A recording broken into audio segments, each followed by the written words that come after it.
Alléluia, alléluia, nzamba zolokumu pambate, tomoni milimo ebele o esili kokota awa na nzela ya régie, pona ko bungi sape ko bebi sape na nzambe. Sans plus tarder toke ko tinda lo sambo oye ko pamela bango esika bazali, pe baye banzambe na bosolo. Cher Saint-Esprit zwana yo lokumu, neto la mana yo papa. Na pamboli nzambe journal dima intervenant ba koti pona kolakisa pepe na yo nzela ya bosolo. To telemeli puissance seigneur so ba bokokiste. Molimo ya bokoko ya kobungisa bana nzambe. Molimo abundu dia Kongo. Molimo mvumvuamo bato wana nzambe. Bazali bato baliko bebisa pepe na yo. Nzambe kutana na bango. Na telemeli ba dirigeant na bango nyonso. O bazali kotrema pona ko sensibiliser peuple. Comme bango kat na molili pe na libu na kufa na rendre ango nul et sans effet na poko walo nzambe tiketo kutana na dirigeant to pe pasteur ya budu dia Kongo kutana na ye mokambi na bango secrétaire diacre na bango ya bamvumvamo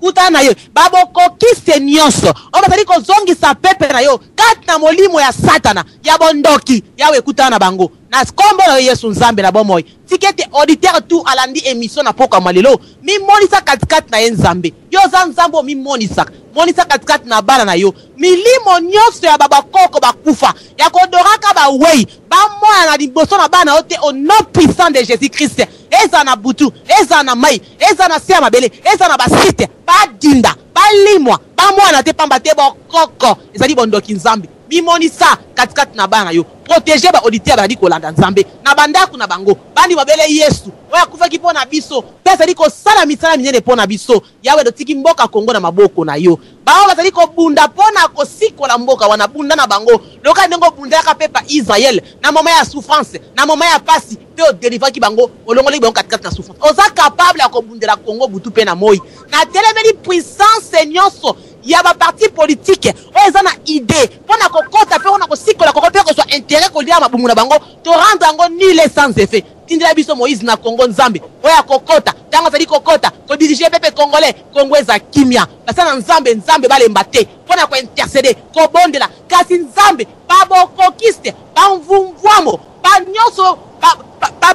babiko babundu dia Kongo oh papa na ngai oyeli bango soki balala kana se ama ikutana na bango dikisa ba flèche na bango babokokise nyonso bafunguli ba site pona ko bungisa pepe na yo na tanga zo ozaka baba ko bloquer le micro na ye aeleka bien écracher pona nini ayena mate ya bondoki ya ko bungisa pepe na yo nzambe o na senge za mukio na bosa za mingi ko kisela biso to bitika bokonzi na yo eya mokalo na yo esalama na kombo na Yesu to bonde pe to lobi merci cher Saint-Esprit amen alléluia gloire à Jésus.